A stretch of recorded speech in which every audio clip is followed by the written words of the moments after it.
Pagi semua. Pagi, Pagi, Pak Guru. Guru. Pagi, Pak Guru. Pagi, Pak. Ya, apa kabar hari ini? Baik, Pak. Alhamdulillah Baik, baik, Pak. Pak. Baik, Pak. Sudah pagi-pagi dengan muka yang cerah, sudah cantik-cantik, tampan-tampan. Mandi semua ya? Ya, Pak Guru Sudah, juga Pak. ganteng. Pak, masa tidak mandi? Mandi, Pak. Kita mandi, Kalau Pak. mandi tidak lupa makan ya, biar Iya, semangat. sudah, Pak. Iya. Baik, kita akan memulai pelajaran kita di saat ini. Dan untuk itu saya sebelum kita mulai pelajaran di pagi hari ini, mana ketua kelas? Ketua kelas siapa di sini? Saya, Pak. Pak Hubi, Pak. Baik. Ya, ketua kelas sebelum kita memulai pelajaran, ketua kelas pimpin doa ya. Baik, Pak. Mulai pelajaran di pagi hari ini. Baik, teman-teman, alangkah baiknya sebelum kita memulai pembelajaran hari ini, kita berdoa. Berdoa menurut agama dan kepercayaan kita masing-masing dimulai. Selesai. Iya, terima kasih ketua kelas. Iya, kita akan melanjutkan. Namun sebelum itu, Bapak periksa dulu kehadiran dari kalian. Karena kehadiran juga menentukan nantinya nilai kalian. Nah, Bapak langsung ke daftar hadir ya. Pertama, Hubi Husami. Hadir. Ya, Fitrianti Jafar. Hadir, Pak. Peti. Hadir, Pak. Delomina. Hadir, Pak. Puspa. Hadir, Pak. Sandra. Hadir, Pak. Tulis. Hadir. Panji. Mana Toilet, Panji? Pak, kayaknya. Ke toilet, Pak. Panji, Pak. Oh, Panji Ya. ada, Pak. Itu, Pak. Baru datang, Pak. Baru masuk. Iya. Panji jangan terlalu banyak di toilet ya. Emiliana.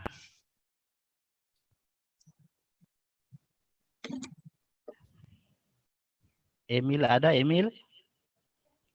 Oh iya, Emil hadir. Elianti. Hadir, Pak. Ya, Elianti hadir. Semua sudah terpanggil di kelas ini? Sudah, Pak. Iya, mantap. Ya, dengan hati yang gembira hari ini, dengan pikiran yang cerah, kita akan memulai pelajaran yang dengan materi hari ini yaitu tentang puisi. Ya, sebelum kita masuk dalam materi puisi, Bapak mau bertanya dari kalian, pernahkah kalian mendengar orang membaca puisi atau melihat pembacaan puisi? Pernah tidak? Pernah, Pak. Nah, Ya, bagus. Apa yang kalian rasakan ketika kalian melihat pembacaan puisi? saya sedih, Pak. Oh, sedih. Berarti Hubi mendengar puisi yang sedih begitu ya? Iya, Pak. Iya. Oke, terima kasih. Nah, sekarang kita akan sebelum kita masuk pada materi, ada hal-hal yang harus kita capai dalam pembelajaran ini. Nah, untuk itu kita akan lihat yang pertama mulai dari kompetensi dasar, indikator, kemudian tujuan pembelajaran yang akan kita lalui pada kesempatan kali ini. Izin ya, saya share dulu materi kita.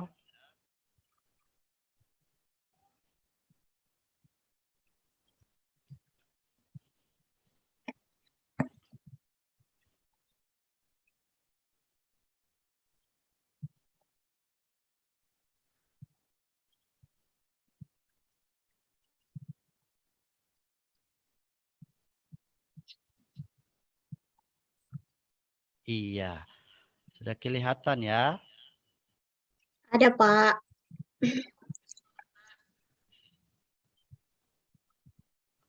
Iya, kalau di sini em, ada kompetensi dasar yang harus kita capai, yaitu yang pertama mengidentifikasi unsur-unsur pembangun teks puisi yang diperdengarkan. Kemudian indikator yang kalian harus capai yaitu mengklasifikasi unsur-unsur pembangun teks puisi yang diperdengarkan. Kemudian yang kedua itu ada menyimpulkan unsur-unsur pembangun dan makna teks puisi yang diperdengarkan. Kemudian dari kompetensi ini ada juga indikator pencapaiannya yang harus kalian capai. Yang pertama, menyimpulkan unsur-unsur pembangun dan makna teks puisi yang diperdengarkan. Yang kedua, kalian akan mempresentasikan unsur-unsur pembangun dan makna teks puisi. Nah, setelah selesai kompetensi dasar, harus ada tujuan untuk kita capai. Nah, tujuan pembelajaran ini antara lain yang pertama melalui kegiatan mengamati video pembacaan peserta didik dapat mengklasifikasi unsur-unsur pembangun teks puisi dengan benar. Kemudian yang kedua melalui kegiatan diskusi peserta didik dapat menentukan unsur-unsur pembangun teks puisi dengan benar.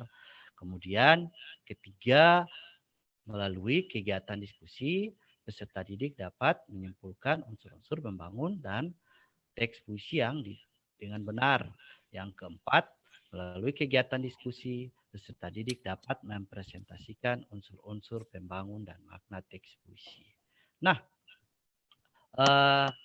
sebelum kita mengidentifikasi apa yang ada dalam puisi, sebelumnya kan kita hanya mendengar, kita mengamati orang membaca puisi, atau bahkan dari kalian semua pernah ada yang membaca puisi? Pernah? Pernah, Pak. Iya. Iya. Puisi apa yang dibaca?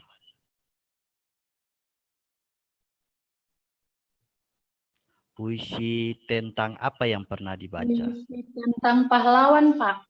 Oh iya. Pintar sekali ya. Jadi sebelum kita sebelumnya kita hanya mendengar, melihat, kita tidak tahu apa yang terjadi pada pengarang tersebut ketika dia menciptakan puisi tersebut. Nah, untuk mengidentifikasi puisi tersebut, kita harus melihat konsep dari puisi itu sendiri. Jadi ada materi yang harus diajarkan sebelum nanti kalian akan melalui tujuan-tujuan pembelajaran ini. Nah, Bapak akan menjelaskan konsep dari puisi itu sendiri, kemudian unsur-unsurnya. Nah, yang pertama itu pengertian puisi. Nah, menurut H.B. Yasin, puisi adalah suatu karya sastra yang diucapkan dengan sebuah perasaan yang di dalamnya mengandung suatu pikiran-pikiran dan sebuah tanggapan-tanggapan. Nah, itu yang dimaksud dengan puisi. Nah, sekarang puisi sendiri itu biasanya dibagi atas dua. Kalau sebelumnya itu ada puisi lama, ada puisi baru, ya kalau tidak salah. Kalau kalian pernah membaca itu seperti Pak, itu. ada. Iya, bagaimana? Iya, Pak. Ada puisi lama, ada puisi baru. Iya. Kalau puisi lama itu ada bedanya ya. Siapa tahu perbedaan antara puisi lama dan puisi baru? Saya, Pak. Oh iya, silakan. Kalau puisi lama itu lebih terikat kepada aturan-aturan, Pak. Kalau puisi baru lebih bebas, Pak. Iya, cerdas sekali ya, Hubi ya. Jadi benar apa yang dikatakan bahwa dia terikat kalau puisi lama. Kalau puisi baru tidak terikat dengan aturan-aturan tertentu. Nah, dimaksud dengan aturan-aturan adalah bait, rima, atau sajak dan lain-lain. Nah, sekarang kita akan materinya kan kita akan mengidentifikasi unsur pembangunnya. Nah, sebelum kita mengidentifikasi tujuan tadi yang sudah kita lalui tadi. Nah, Bapak akan menjelaskan mengenai unsur pembangun puisi. Nah, unsur-unsur pembangun puisi sendiri dibagi menjadi dua, ya, dibagi menjadi dua. Yang pertama unsur fisik.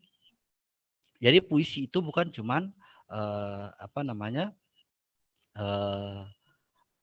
kita mendengar, melihat, tetapi kita juga harus telusuri ke dalam apa maksud penyair dalam puisi tersebut, begitu ya. Kemudian unsur fisik juga dibagi atas beberapa. Yang pertama ada diksi. Diksi sendiri merupakan pilihan kata, ya, pilihan kata apa yang dipakai oleh pengarang dalam puisi tersebut. Nah, struktur puisi pertama yang perlu kalian ketahui yaitu diksi. Diksi berarti pemilihan kata untuk mengungkapkan gagasan sehingga menghasilkan puisi yang indah. Contohnya diksi yang sering digunakan adalah bintang, lintang, candra, bulan, dan lain-lain ya. Pelangi dan sebagainya. Itu biasa kita temukan dalam puisi. Seperti itu. Itu jadi maksud dari diksi. Jadi diksi sendiri masuk dalam unsur fisik karena sebagai pemilihan kata yang dipakai oleh pengarang untuk menciptakan kata-kata dalam puisi itu menjadi indah, ya, seperti itu. Kemudian yang kedua, unsur fisik yang kedua ada majas. Majas atau gaya bahasa berarti melukiskan atau menyampaikan makna konotasi atau bukan makna sebenarnya. Contoh majas. Jadi majas ini gaya bahasa. Jadi kenapa pengarang itu perlu menggunakan majas? Karena untuk memperindah puisi sendiri, ya. Dia harus memperindah puisi itu sendiri, makanya dia memakai majas. Jadi ada macam-macam majas ya. Sebelumnya kita pernah belajar tentang majas. Ada majas misalnya personifikasi, kemudian majas metafora, majas hiperbola, majas litotes. Ya, itu yang kita pernah belajar. Nah, kemudian yang berikut, unsur yang berikut adalah tipografi. Nah, apa tuh tipografi?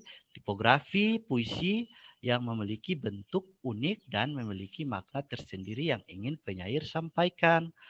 Puisi tipografi ini biasanya disusun menyerupai bentuk wajah zigzag dan lain-lain. Jadi maksud dari tipografi sendiri adalah biasanya kita melihat bentuk puisi itu sendiri. Jadi kadang-kadang penyair itu menciptakan puisi itu misalnya ada 5 bait atau 6 bait. Nah, dalam 6 bait itu kadang-kadang yang pertama itu cuma satu kata misalnya. Kemudian yang baris berikut ada 5 kata. Nah, itu maksud dengan tipografi. Jadi bentuk daripada puisi itu sendiri. Bentuk baitnya seperti apa. Itu dalam puisi.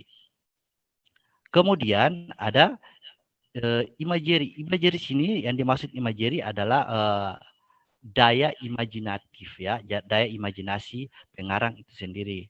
Nah, imagery adalah deskripsi visual dengan menggunakan panca indera saat kalian menulis puisi. Dengan begitu pembaca dapat merasakan suasana dan kesan yang nyata. Jadi yang dimaksud imagery sendiri adalah ketika kita membaca puisi, ada kata-kata yang dapat menyentuh hati kita. Misalnya, Bapak kasih contoh, ada kata-kata dia melihat, dia mencium, bau-bau, kemudian dia ciptakan dalam sebuah puisi. Nah, itu kita bisa merasakan lewat imagery sendiri. Jadi pada waktu penciptaan puisi oleh pengarang itu biasanya imagery ini pengarang menciptakannya melalui misalnya dia merasakan, dia melihat, kemudian dia menciptakan puisi itu, ya. Jadi yang dimaksud imagery seperti itu. Kemudian yang kedua, jadi itu ada unsur fisik daripada puisi itu sendiri. Jadi ada 1, 2, 3, 4. Jadi ada 4 unsur fisik dalam puisi. Nah, yang berikut unsur batin puisi. Nah, ini yang tak kalah penting juga. Ketika kita membaca, kita harus, jadi yang masuk unsur batin ini unsur yang kita bisa lihat pada di dalamnya pada teks puisi tersebut. Jadi yang pertama ada tema. Jadi apa tuh tema? Bagaimana cara kita? Jadi tema dengan judul pada puisi itu beda ya, adik-adik. Tema dengan judul itu beda. Judul tidak bisa mewakili isi puisi, ya. Tetapi kalau tema bisa mewakili isi puisi, karena biasanya judul tidak mewakili isi puisi tersebut. Nah, yang pertama, tema. Tema merupakan gagasan pokok atau gambaran besar yang diungkapkan penulis kepada pembaca. Contohnya tema. Jadi tema itu tidak boleh panjang-panjang ya. Jadi tema itu dalam satu frasa itu seperti itu saja ya, tidak boleh panjang-panjang. Kemudian tema ini misalnya tema persahabatan, percintaan, kekeluargaan, lain-lain. Jadi apa yang kita baca di sana, kita bisa lihat lewat kata-kata dalam isi puisi tersebut. Kita bisa merasakan, kemudian kita bisa menemukan tema dalam puisi tersebut. Nah, kemudian yang berikut, perasaan. Perasaan menggambarkan perasaan atau feeling. Jadi maksud dari perasaan itu sendiri adalah apa yang dirasakan pengarang pada saat itu, kemudian dia curahkan dalam isi puisi tersebut. Nah, perasaan menggambarkan hal yang ingin diungkapkan penulis dalam puisinya. Contohnya dalam puisi percintaan menggambarkan perasaan kerinduan penulis terhadap kekasihnya. Misalnya seperti itu ya. Jadi kalau SMP kelas 8 kan pasti sudah ada cinta-cinta monyet ya. Sudah ada cinta-cinta monyet, pasti kalau sudah ada ketertarikan terhadap lawan jenis. Kalau sudah ada ketertarikan, pasti ada perasaan-perasaan yang muncul. Nah, perasaan-perasaan yang muncul itu, ya betul ya. Apakah Eli sudah merasakan itu? Sudah ada merasakan ketertarikan? Ada Pak, ada yang dilirik-lirik ini Pak. Ya kalau sekarang ini kan kalau sudah penuh perasaannya kemudian tidak dikeluarkan kan hati gelisah begitu. Jadi menjadi penyakit, Pak. Iya, benar. Jadi perasaan harus dikeluarkan begitu. Jadi ketika dikeluarkan itu akan indah dinyatakan. Sama dengan puisi. Jadi kalau puisi ketika kita merasakan suatu hal kita ini bukan cuma bisa menjadi pembaca, kita juga bisa menjadi seorang pengarang atau pencipta puisi lewat perasaan yang kita rasakan. Bisa saja kan tadi misalnya Eli merasakan jatuh cinta, kemudian dia menggambarkan objeknya itu dengan lewat puisi. Begitu. Berarti semuanya tentang percintaan ya? Iya, boleh. Jadi yang penting apa yang Eli rasakan, lebih baik Eli ciptakan dalam bentuk puisi supaya lebih indah begitu. Kemudian ya itu sekedar ini ya, Bapak mengartikan apa itu perasaan yang dirasakan oleh pengarang. Nah, yang berikut atau nada dan suasana. Nah, nada berarti sikap yang ingin ditampilkan penulis atau penyair kepada pembaca. Sedangkan suasana berarti perasaan pembaca setelah membaca puisi tersebut. Contoh nada dalam puisi kekeluargaan bersifat bercerita, sedangkan suasana yang ditimbulkan ialah rasa gembira. Jadi maksud dari nada ini kadang-kadang kan kalau kita mendengar orang membaca puisi atau kita mengamati orang membaca puisi, kadang-kadang sampai air mata jatuh atau dengan nada yang keras. Ya, pernah dengar seperti itu? Pernah, Pak. Iya, jadi jadi nada yang kita dengar itu berarti kita sudah bisa merasakan. Oh, jadi kalau kita merasakan, oh pembacaan puisi tadi itu keras. Jadi nadanya itu keras, ya.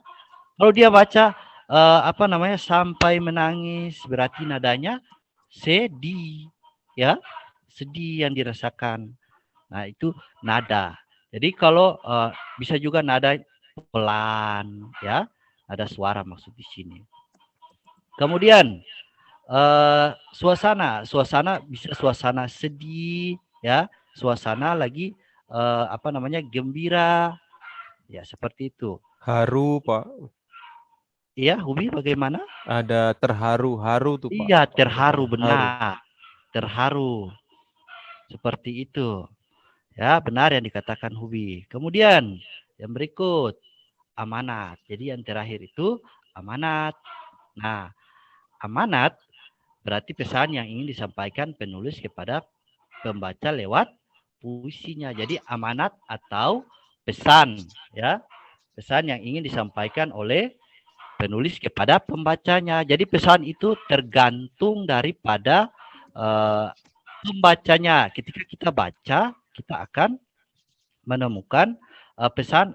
Jadi seperti begini saya contohkan, misalnya kita menonton, jangan asal kita menonton. Kita harus tarik pesan dari film yang kita nonton itu misalnya, ya. Ketika ada kejahatan di film, jangan kita ikuti di sana, tetapi kita ambil pesan dari kejahatan itu, apa akibatnya misalnya, begitu. Sama dengan puisi. Puisi ketika kita baca, kita merasa sedih, kita merasa gundah gulana dan sebagainya, kita harus tahu cari solusinya seperti apa. Itu terdapat pada amanat. Bisa paham sampai di sini anak-anak? Bisa, Bapak. Iya. Ya, Pak.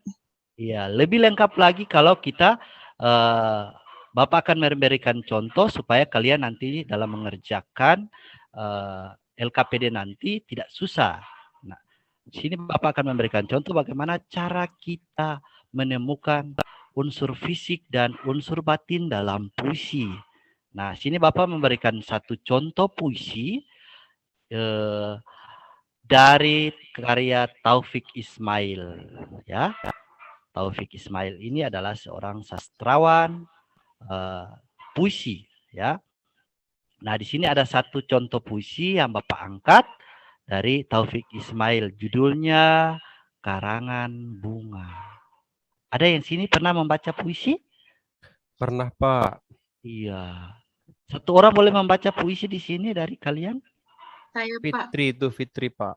Oh, mantap Fitri. Ya, dipersilakan Fitri. Fitri bisa lihat kan? Silakan. Iya. Taufik Ismail dalam karyanya Karangan Bunga. 3 anak kecil dalam langkah malu-malu datang ke Salemba sore itu. Ini dari kami bertiga. Pita hitam pada karangan bunga, sebab kami ikut berduka bagi kakak yang ditembak mati siang tadi. Iya. Iya, tepuk tangan semua. Bagus sekali. Iya. Fitri ini siswa yang mungkin sudah menang lomba puisi ya. Pernah ikut lomba Fitri? Iya Pak, pernah kelas 7 Pak. Iya, pantas. Jago membaca puisi. Bapak sendiri mungkin kalah dengan Fitri ya. Iya. Nah, tadi Fitri sudah membaca puisi ini dengan indah, Karangan Bunga, judulnya dengan karya dari Taufik Ismail. Nah, sekarang Bapak akan memberikan contoh bagaimana mengidentifikasi atau kita menemukan unsur-unsur baik fisik dan batin dalam puisi ini. Nah, yang pertama, jadi diksi yang digunakan dalam puisi tadi, Karangan Bunga, oleh penyair yaitu Taufik Ismail, misalnya 3 anak kecil adalah 3 tuntunan rakyat yang mekar dan baru lahir. Itu maksudnya seperti itu. Kemudian pita hitam sebagai tanda berduka cita berkabung. Jadi dia memakai kata pita hitam sebagai tanda berduka cita atau berkabung. Kemudian ketiga, diksi yang ketiga, kakak kami berarti orang yang dianggap sebagai kakak. Jadi seperti itu ya, diksi yang digunakan oleh Taufik Ismail tadi pada puisinya.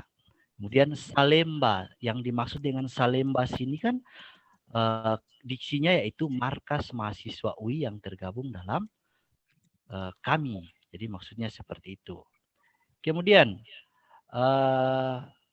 majas. Majas yang digunakan di sini adalah majas alegori dan majas metafora. Nah, majas alegori sini misalnya datang ke Salemba. Nah, tadi itu kan ada diksi yang digunakan. Kemudian pita hitam. Jadi metafora ini menganalogikan ya. Menganalogikan pita hitam ini, yang dimaksud pita hitam adalah pada kerang bunga. Jadi pita hitam sini maksudnya itu orang sedang berduka. Jadi dia memakai kata pita hitam di sini sebagai bentuk majas metafora. Nah, yang berikut tipografi. Jadi tipografi sendiri bentuknya rapi. Terdiri dari 2 bait. Bait pertama terdiri dari 4 baris. Bait kedua terdiri dari 5 baris. Kemudian yang berikut penglihatan atau imagery. Jadi daya imajinatif yang digunakan oleh Taufik Ismail sini ada 2, yaitu penglihatan dan perasaan. Penglihatan misalnya pada bait pertama baris 1 dan sampai 4, kemudian baris kedua baris pertama dan kedua, kemudian baris kedua, baris 4 dan 5. Kemudian perasaan pada bait kedua baris ketiga. Nah, itu seperti itu. Jadi imagery atau daya imajinatif yang digunakan pada puisi ini yaitu penglihatan atau perasaan. Kemudian yang kedua unsur batin. Nah, unsur batin di sini yang pertama ada tema. Nah, tema yang digunakan pada puisi tadi sebenarnya maksudnya adalah kepahlawanan. Jadi sebelumnya kan Bapak sudah jelaskan tema dengan judul berbeda. Ya, jadi tema itu yang dimaksud dengan tema Karangan Bunga sendiri adalah tentang kepahlawanan. Ya, tentang kepahlawanan. Jadi kemudian perasaan yang dirasakan oleh Taufik Ismail saat itu sebenarnya adalah sedih, ya. Kemudian ketika kita mendengar tadi Ibu Fitri membaca puisi, nadanya itu sangat mendalam, ya, sangat mendalam.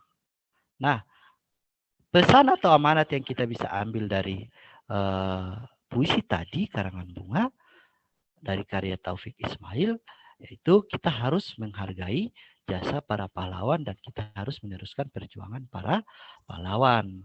Ya, jadi seperti itu. Bisa paham sampai di sini anak-anak? Bisa, Pak. Bisa, Pak. Cara kita menemukan. Paham, Pak. Iya. Paham, Pak. Ya, saya tahu anak-anak di sini semua cerdas-cerdas ya. Iya. Kelas 8, 8A ini. 8A pastinya cerdas-cerdas. Nah,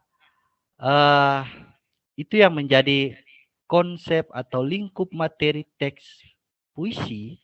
Nah, Bapak sudah memberikan konsep puisi mulai dari pengertian, kemudian unsur-unsur pembangun puisi itu sendiri. Nah, sekarang kalian akan mengerjakan LKPD. Nah, sebelum itu Bapak akan bagi dalam kelompok terlebih dahulu. Ya, Bapak akan bagi kelompok dulu. Nah, dengar ya, Bapak bagi kelompok ini kan 10 orang. Jadi Bapak bagi 2 kelompok saja. Ya, 2 kelompok saja. Nah, kelompok yang pertama didengar ya. Ada Hubi, Fitri, Peti, Pelomina, dan Puspa. Itu kelompok 1. Kemudian yang kedua, kelompok 2 ada Sandra, Sulis, kemudian Panji, Emil, dan Eliantinoho. Sudah dengar ini? Sudah, Iya, Pak. Pak. Oke, Bapak akan bagikan LKPD yang nanti akan kalian kerjakan. Nah, ini LKPD-nya. Jadi dalam LKPD ini ada lembar kerja peserta didik. Yang pertama ada kompetensi dasar indikator yang tadi sudah Bapak jelaskan sebelumnya. Nah, itu ada mengklasifikasi unsur pembangun teks puisi yang didengar, kemudian menentukan unsur-unsur pembangun teks puisi yang didengar. Kemudian menyimpulkan unsur-unsur pembangun dan makna teks puisi yang diperdengarkan, mempresentasikan. Nah, kemudian ada tujuan pembelajaran. Tujuan pembelajaran yang tadi sudah Bapak jelaskan tadi di depan sebelum memulai pelajaran. Nah, kemudian ada petunjuk umum dan pengerjaan. Nah, sini yang pertama peserta duduk dalam kelompok. Kemudian peserta didik mengamati video dan teks pembacaan doa. Jadi pembacaan puisi yang dimaksud kalian akan kerjakan sini adalah puisi doa. Kemudian peserta didik menjawab pertanyaan tentang puisi yang telah diamati.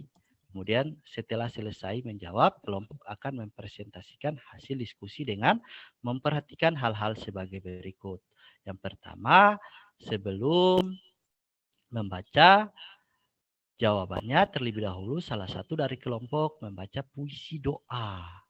Kemudian kedua, setelah selesai membaca puisi, Anda mempresentasikan jawabannya dan kelompok lain menanggapi atau memberikan saran. Nah, sekarang sebelum mulai mengerjakan LKPD, ada baiknya Bapak menunjukkan video atau video pembacaan puisi doa supaya lebih ada penghayatan yang kalian rasakan dalam puisi ini. Memang di sini Bapak juga sudah menaruh teks dalam LKPD ini, teks puisinya. Nah, sini ya Bapak.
Tidak terdengar, Pak. Tidak terdengar? Teman-teman lain terdengar, tapi kalau di saya tidak terdengar, Pak.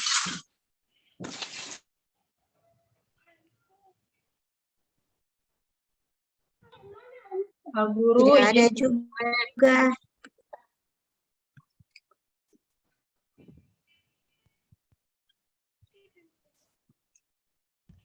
Pak Guru, tidak dapat dengar Pak Guru. Oh, iya ya.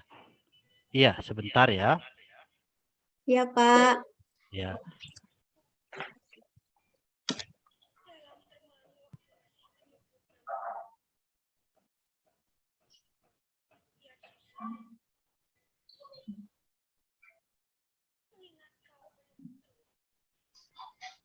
Oke, karena kendala pada suara puisi itu sendiri pada video ini, jadi sebagai alternatifnya Bapak menampilkan dalam bentuk teks saja. Anak-anak bisa lihat kan semua? Bisa, Bisa, Pak. Pak. Jadi di sini ada puisi, teks puisi doa karya Hairil Anwar. Jadi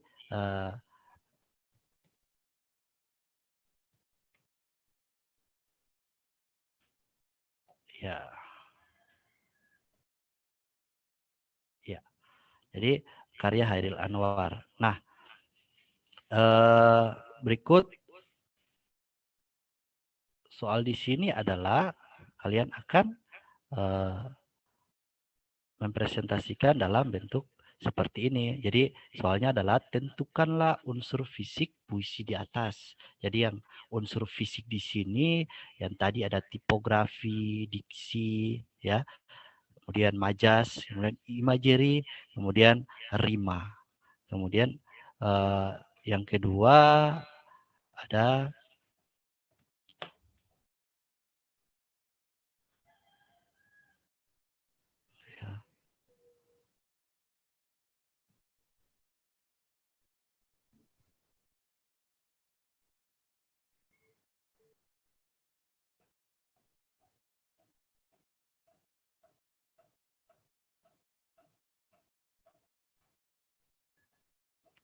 yang kedua ada unsur batin. Unsur Nah, unsur batin. ini terdiri atas tema, nada, kemudian rasa, kemudian amanat. Ya, jadi tentukanlah unsur batin. Jadi jawabannya apa, temanya apa, kemudian penjelasan sedikit kalau ada. Ya, Iya, Pak. paham ini? Sudah, Pak. Paham. Paham, Pak. Sudah ada kelompok tadi ya. Paham, Pak. Iya, Pak. Sudah, Pak. Bapak berikan waktu 10 menit untuk mengerjakan tugas ini dari LKPD ini. Bisa? Bisa, Pak. Bisa, Pak. 10 Pak. menit, Pak. Iya, 10 menit saja. Ini kan Ayo, tadi Eli. sudah Eli, kita ditentukan. mengerjakan kelompok dulu tugas. Ayo, Kita satu kelompok. Ya. Saya juga. orang Ayo, kan Fitri. ada Iya, saya juga Ibu Sandra satu Saya kelompok. sekelompok dengan Pak Hubi ya, Pak Hubi. Bukan, Pak. kalau 5 orang berarti ada 5 pemikiran yang bisa dituangkan dalam tugas ini. Kita berbagi saja ya. Eli, kamu mengerjakan unsur batin, saya dan Sulis mengerjakan unsur fisik. Ya, siap. Ayo, kita sama-sama diskusi. Ayo tetap semangat ya anak-anak. Fitri, Terus, tema itu apa, Fitri? Sama dengan judul? Saya bingung, Fitri. Tadi Bapak bilang tema itu tidak sama dengan judul. Jadi gimana? Atau tanyakan lagi kepada Bapak. Iya. Fitri saja, saya tidak berani bertanya. Iya. Fitri aja yang bertanya ya. Fitri dan Hobi. Pak, kelompok 1 Pak, ada pertanyaan Iya. Pak. Ya, ditanyakan saja. Pak, jadi di kelompok kami itu masih bingung Pak untuk menentukan tema dan judul Pak. Apa Iya. bisa dijelaskan kembali Pak? Iya, jadi tadi sebelumnya Bapak sudah menjelaskan apa itu tema. Jadi tema dengan judul itu berbeda. Nah, kenapa berbeda? Berbedanya di mana? Jadi kalau judul hanya sebatas judul, misalnya sini puisi doa. Jadi ini puisi doa. Tetapi di sini dalam isi puisi ini tidak menggambarkan atau tidak bisa mewakili daripada isi puisi ini. Sedangkan kalau tema kita baca dulu. Kita baca dulu isi puisi ini. Kita memahami isi puisi ini baru kita bisa menentukan temanya. Jadi tema itu berbeda. Jadi jangan sini judul doa kemudian temanya doa, tidak boleh seperti itu. Oh iya, Pak. Paham, Pak. Makasih, Pak. Sulis berarti tema dari puisi doa ini temanya tentang religius ya. Iya. Eli, bagaimana Eli? Albertus itu Pelomina hanya main HP, Pak. Pelo. Saya Kalau mendengar ini Pak selalu main HP setiap ada guru dia main HP Pak terus. kamu sudah ada pacar ya, Pelo? Lihat-lihat apa di handphone, Pelo? Masih kecil kami Pak, masih SMP, tidak mungkin ada pacar. Iya. Masih itu. Sandra katakan bahwa masih kecil, jadi jangan dulu. Apa yang Anda Iya, lihat? jangan pacaran-pacaran Pelo.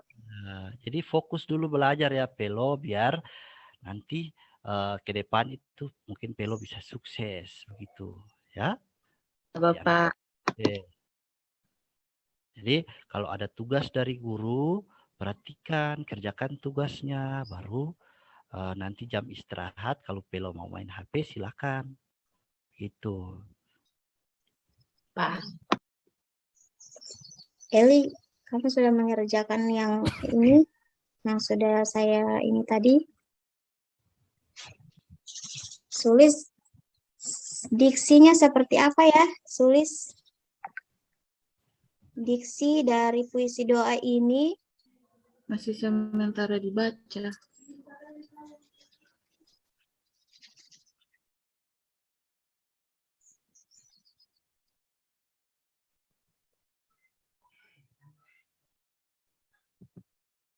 Peti, kerjakan, kamu diam saja. Peti, coba itu dikerjakan.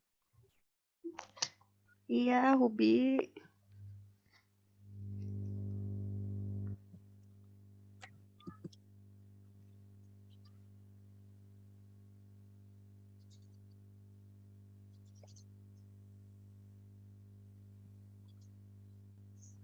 Sudah Pak. Fitri, kelompok kita kami. sebentar lagi selesai ya. Pak, kelompok yang cepat selesai mendapatkan apa Pak? Kami sudah selesai, Pak. Dengan Fitri, dengan Panji, dengan Peti.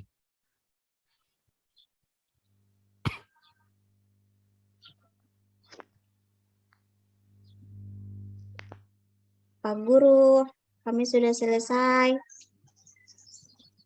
Kami juga sudah selesai, Pak.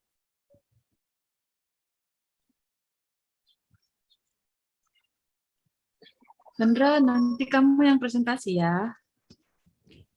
Ya, kalau kelompok kita dipersilakan. Oke. Sepertinya Nanti Fitri saja yang presentasi ya. Saya tidak berani. Aduh, harus semuanya dong, Pak Ubi. Berani, Pak. Harus semangat, berani kita bersama-sama, Ubi. Saya takut ngomongnya. Jangan takut, kan ada aku, Ubi. Kita bareng-bareng. Nanti di depan ya. Nanti kita bagi bagian-bagiannya. Pak, kami sudah selesai, Pak. ini sudah selesai Ya. juga Pak. Iya. Ya, silakan kelompok 1 yang presentasi duluan karena jam pelajaran kita akan selesai. Jadi satu kelompok dulu ya. Nanti kelompok yang kedua di pertemuan berikut kita presentasi ya. Iya Pak. Panji, ayo kamu aja yang ngomong, Panji. Ayo Ya. kelompok 1 siapa? Ya, Kamu aja, Panji. Bismillahirrahmanirrahim. Assalamualaikum Ya, warahmatullahi silakan. wabarakatuh.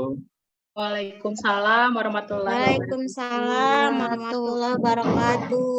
Terima kasih kepada Bapak Guru Albert yang telah mempersilahkan kelompok 1 untuk memberikan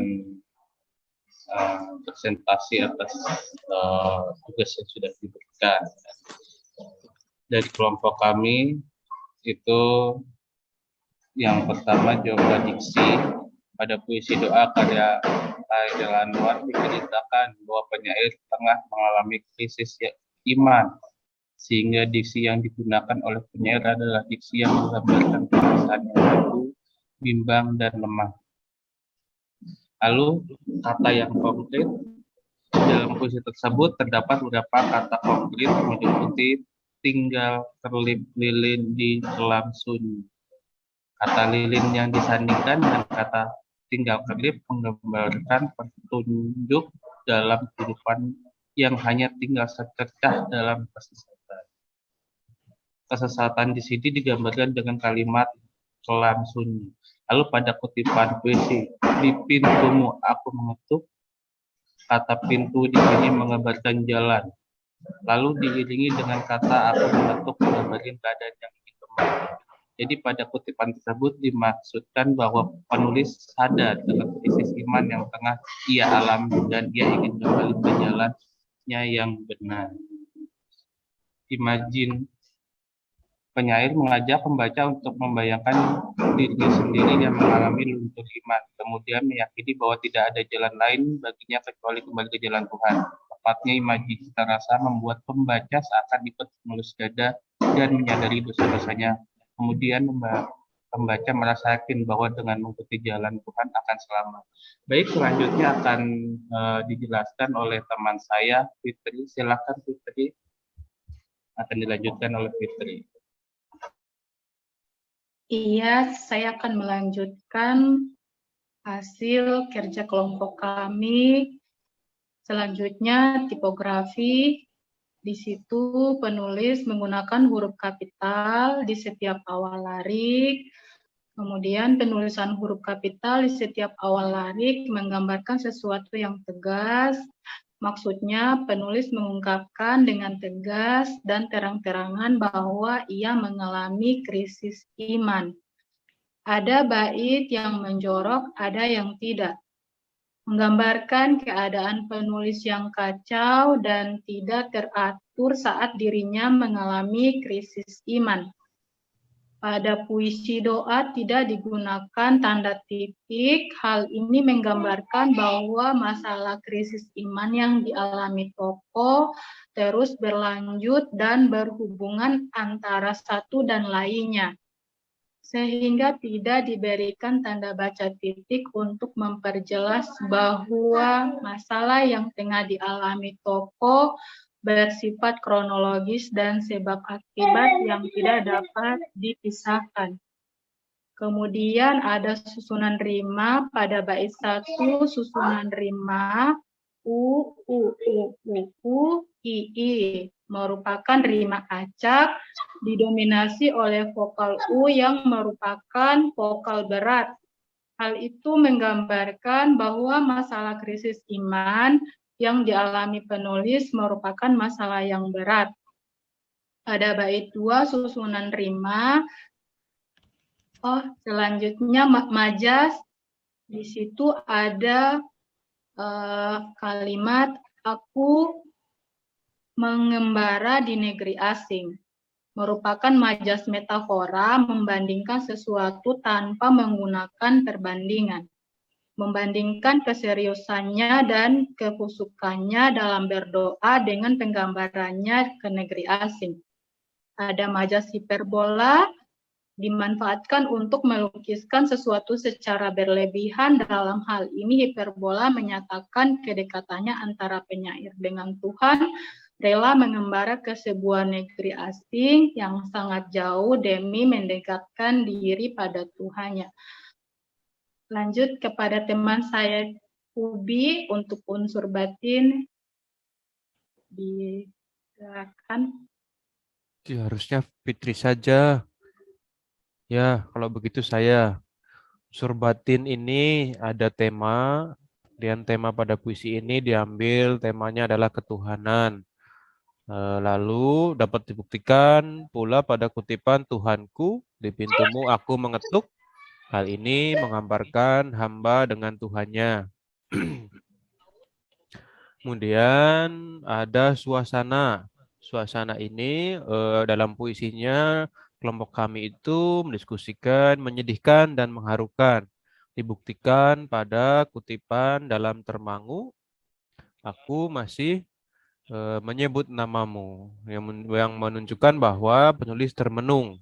Kemudian suasana mengharukan dibuktikan pada kutipan di pintumu aku mengetuk, yang menunjukkan penyesalan penulis dan rasa ingin bertobat dengan sungguh-sungguh. Kemudian ada nada yang digunakan pada puisi ini adalah sedih, Karena pada puisi ini bercerita tentang seorang yang sangat menyesal atas apa yang sudah diperbuatnya. Kemudian ada amanat. Amanat ini adalah pesan. Ini pesannya sebagai manusia memang tidak luput dari kesalahan. Namun walaupun begitu, kita harus menyadari kesalahan kita dan segera bertobat. Begitulah Bapak dan teman-teman atas presentasi dari kelompok kami. Saya akhiri, jika ada tanggapan, beserta pertanyaan, disilahkan. Iya. Ada tanggapan dari teman-teman? Iya. Kalau tidak ada, Bapak akan ya, kita sama-sama memberikan tepuk tangan untuk kelompok 1 dulu ya. Berikan apresiasi untuk kelompok 1 yang sudah mempresentasikan hasil diskusinya. Nah, diskusi dari kelompok 1 tadi, hasil diskusinya sudah sangat bagus ya.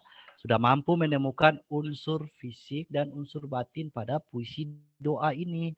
Ya, mereka sangat cepat menemukannya, sehingga namun saran agar perbaikan untuk kelompok 2 juga, nanti unsur fisiknya ini meskipun panjang dimuat dalam bentuk tabel yang sudah Bapak buat seperti ini.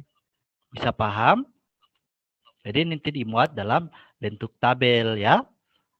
Jadi kekurangan pada kelompok 1 tadi itu cuman pada dibuat dalam bentuk teks seperti ini. Padahal kan di LKPD sudah dimuat dalam bentuk tabel. Ya, bisa paham ya? Pak Guru. Iya, Pak. Iya. Mungkin kelompok 2 tidak dapat mempresentasikan nanti pada pertemuan berikut karena kita dibatasi oleh waktu. Jadi pada pertemuan berikut kita akan mendengar presentasi daripada kelompok 2 tentang menemukan unsur-unsur fisik maupun unsur batin dari puisi doa karya Halil Anwar. Bisa? Bisa, Bisa, Pak. Pak. Bisa, Pak. Ya, sampai di sini dulu pertemuan kita kali ini. Kita akan bertemu di pertemuan berikut, dan sebelum kita menutup pelajaran, Bapak minta satu siswa atas nama Pelomina yang tadi cuma main handphone ini untuk berdoa. Boleh Pelomina? Iya, Bapak. Ya, silakan Pelomina. Teman-teman, kita bersatu dalam doa. Berdoa dimulai. Berdoa selesai. Iya, terima kasih Pelomina. Ingat ya, tetap semangat belajar. Kalau ada tugas, Semangat. silakan, ya. Iya, Pak. Sampai di sini pertemuan kita. Assalamualaikum warahmatullahi wabarakatuh. Waalaikumsalam warahmatullahi warahmatullahi wabarakatuh. wabarakatuh.